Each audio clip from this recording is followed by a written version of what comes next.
Voilà donc pour les titres. Regardez maintenant cette carte. L'Ukraine est dans l'est du pays, Kramatorsk, ville contrôlée par Kiev. Mais pour combien de temps encore? La nuit dernière, plusieurs bombardements, même une école du centre-ville est désormais en ruine. Et sur place, on s'attend au pire.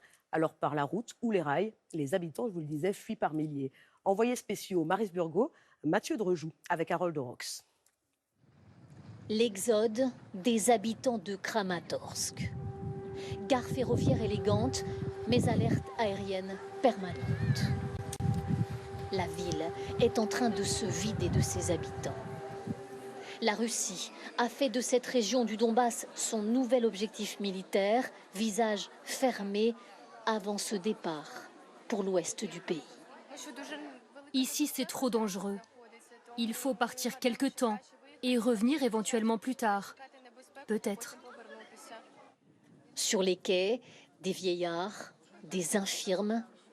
Et cette femme bouleversée, elle reste pour s'occuper de sa mère, mais laisse partir sa fille. Le gouverneur de la région a instamment demandé à tous ces civils d'évacuer la ville au plus vite. Il va y avoir une grande bataille ici.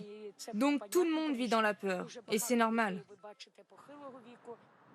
Énorme file d'attente devant les stations-service pour ceux qui fuient par la route. Cette nuit, en plein centre-ville, cette école a été frappée par un missile russe. Moscou visait peut-être le commissariat central situé juste à côté. Un avant-goût de ce que pourrait être l'enfer de Kramatorsk. Les habitants qui ne sont pas encore partis savent qu'ils sont désormais en grand danger. Je crois que les Russes ne céderont jamais sur le Donbass.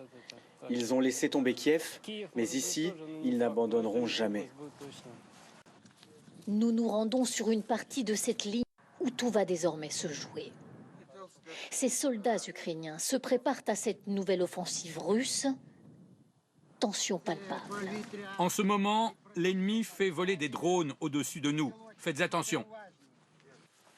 Ces tranchées viennent tout juste d'être creusées. Des soldats plus combatifs que jamais. Les exactions des Russes autour de Kiev sont dans tous les esprits. Ce sont des violences inhumaines contre les civils. Ces Russes sont, je pense, bien plus que des fascistes. Des massacres qui expliquent en partie cette fuite des civils. Plus d'un mois après le début de la guerre, ce nouvel exode donne le sentiment que l'histoire se répète. Cette fois, c'est cette ville de Kramatorsk qui redoute une offensive russe majeure.